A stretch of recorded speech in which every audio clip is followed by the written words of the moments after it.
अगर कोई भी इन्फिल्ट्रेटर आता हुआ दिखता है, हमारी फौज बीएसएफ पूरी कार्रवाई करती है उसको रोकने के लिए।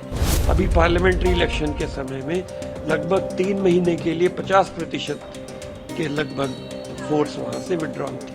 164 ऐसे विलेजेस हैं जो कि फेंस के पार हैं और बिल्कुल सीमा पर स्थित हैं, और उनमें से कई घर तो ऐसे हैं जिनके थ्रू सीमा पास होती है। सीमा प्रहरियों के पास में ऐसा कोई भी इक्विपमेंट नहीं है जिससे कि उनके आइडेंटिटी पेपर्स को वेरीफाई कर लिया जाए।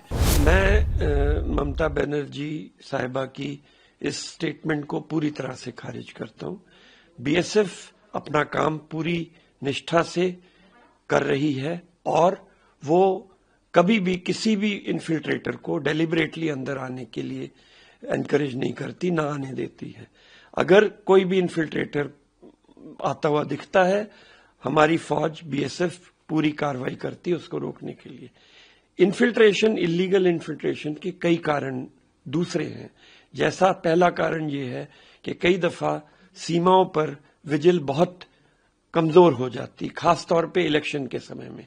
अभी पार्लियामेंट्री इलेक्शन के समय में लगभग 3 महीने के लिए 50% के लगभग फोर्स वहां से विड्रॉन थी।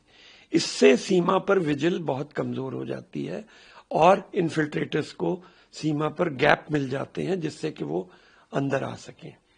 इसके अलावा सीमा पर पूरे जो ईस्टर्न सेक्टर है 4000 किलोमीटर का, वहां पर 164 ऐसे विलेजेस हैं जो कि फेंस के पार हैं और बिल्कुल सीमा पर स्थित हैं, और उनमें से कई घर तो ऐसे हैं जिनके थ्रू सीमा पास होती है।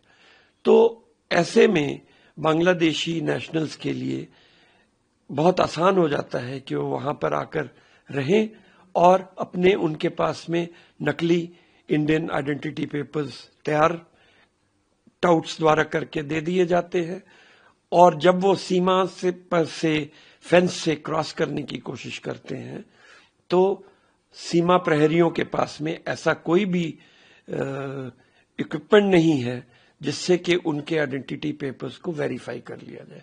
तो ये कुछ कारण होते हैं और इसकी वजह से इन्फिल्ट्रेशन हो सकता है।